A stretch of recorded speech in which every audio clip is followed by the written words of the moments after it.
বহুতে কয় যে 2026 চনৰ আগৰে এটা সেমি ফাইনেল কৈছে নহয় যে পঞ্চায়তটো semi final panchayat semi final নহয় পঞ্চায়তটো হ'ল ফাইনেল আপোনালোকে পঞ্চায়তৰ জিলা পৰিষদ আঞ্চলিক পঞ্চায়ত আৰু কংগ্ৰেছৰ সমৰ্থিত ৱাৰ্ডত জিকাই দিয়ক আমি কথা দিছোঁ আপোনালোকক 26ত হিমন্ত বিশ্ব শৰ্মা মুখ্যমন্ত্ৰী প্ৰাপ্ত হোৱাৰ দায়িত্ব আমি লৈছোঁ আমি লৈছোঁ আপোনালোকৰ ওচৰত এটা ভোট আপোনালোকে নষ্ট কৰিব কথাবিলাক অলপ বুজিবলৈ চেষ্টা কৰিব যে অসমত এখন চৰকাৰ আছে হিমন্ত বিশ্ব শৰ্মা মুখ্যমন্ত্ৰী সাংবিধানিক একটা ব্যবস্থা যে 5 বছর রাজ্য সরকার 5 বছর কেন্দ্র সরকার আর সাংবিধানিক ব্যবস্থা যেটা রাজীব গান্ধী প্রধানমন্ত্রী আছিল কৈছিল বিভিন্ন ঠাইত কৈছিল গৈ পেলাই দেখিছিল যে গাঁওবিলাকৰ অৱস্থা বেয়া কিয় বেয়া একে দেখিছিল যে দিল্লীৰ পৰা যিটো 1 টকা পঠিয়াই 1 টকা পঠিয়াই ৰাজধানীত আহি 50 পইচা নাইকিয়া হৈ যায় আৰু যদি ৰাজধানীৰ 50 পইচা নাইকিয়া হয় ডিসি অফিসত 25 পইচা নাইকিয়া হৈ যায় আৰু গাঁৱৰ উন্নয়নৰ কাৰণে পঠোৱা 1 টকা মাত্ৰ গাঁৱত আহি 25 পইচা পায় ৰাজীৱ গান্ধী দেখিলে এইটো কথা হ'ব নোৱাৰে গাঁৱৰ পইচা গাঁৱলৈ যাব আৰু সেইকাৰণে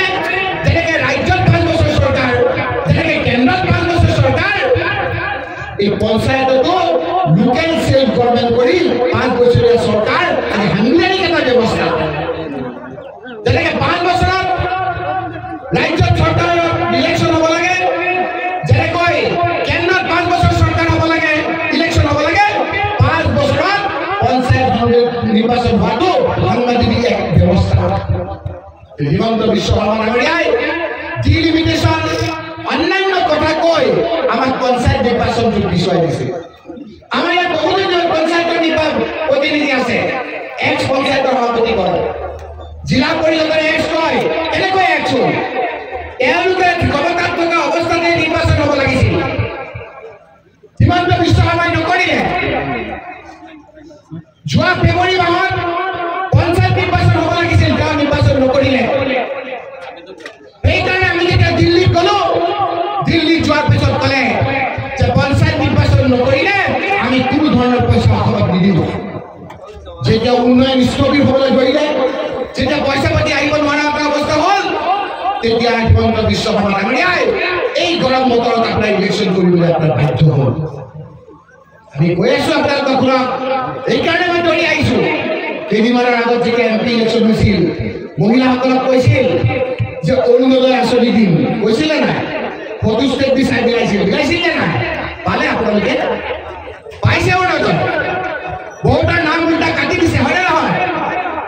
লাখপতি বাইদেউ হিমন্ত বিশ্ব শৰ্মাকে কান্দি কালাই নাচি নাচি কৈছিল মহিলাসকলক কৈছিল লাখপতি বাইদেউ কৈছিলে নাই পালে নেকি লাখপতি বাইদেউ পাইছে কওকচোন এগৰাকীয়ে দিলে জানো আজি আপোনালোকক আমি কৈছোঁ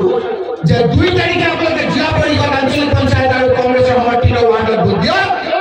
কোনো হিমন্ত বিশ্ব শৰ্মা কোনো ৰাজ্য চৰকাৰে আপোনালোকক কোনো অৰুণোদয় আঁচনি দিব নোৱাৰে এটা অৰুণোদয় আঁচনি দিব নোৱাৰে কোনো ধৰণৰ লাখপতি বাইদেউৰ কোনো আঁচনি দিব নোৱাৰে কোনো বৃদ্ধ পেঞ্চন দিব নোৱাৰে কোনো এনে কাম দিব নোৱাৰে মই পঞ্চায়ত মন্ত্ৰী আছিলোঁ তেতিয়া আমি ব্যৱস্থা কৰিছিলোঁ যে 33% তাত 50% আমি মহিলাৰ কাৰণে সংৰক্ষণ কৰিছিলোঁ মই ৰকিব গোস্বামীৰ দায়িত্ব সহকাৰে কৈছোঁ যে আপোনালোকে জিলা পৰিষদত কংগ্ৰেছক ভোট দিয়ক আঞ্চলিক পঞ্চায়তত কংগ্ৰেছক ভোট দিয়ক এনেকৈ কোনে দিব আমাৰ এই পঞ্চায়তৰ প্ৰতিনিধিসকলে নিৰ্বাচন কৰিব কোনো হিমন্ত বিশ্ব শৰ্মাই কৰিবলৈ নোৱাৰে অৰুণোদয় কোনে দিব আমাৰ পঞ্চায়তৰ প্ৰতিনিধিসকলে নিৰ্বাচন কৰিব লাখপতি বাইদেউ অন্য আঁচনি হওক পঞ্চায়তৰ অধীনে কোনো হিমন্ত বিশ্ব শৰ্মা কোনো ৰাজ্য চৰকাৰে এটা আঁচনি আমি দিবলৈ নিদিওঁ সেইকাৰণে আপোনালোকক কৈছোঁ যে নিৰ্বাচনটো বহুত গুৰুত্বপূৰ্ণ হৈ আছে আমাৰ ইয়াত কি হয় নিৰ্বাচন আহিলে জিন্দাবাদ এই আপোনালোকে দেখিছে কেইটামান ল'ৰাই জিন্দাবাদ কৈ ঘূৰি ফুৰে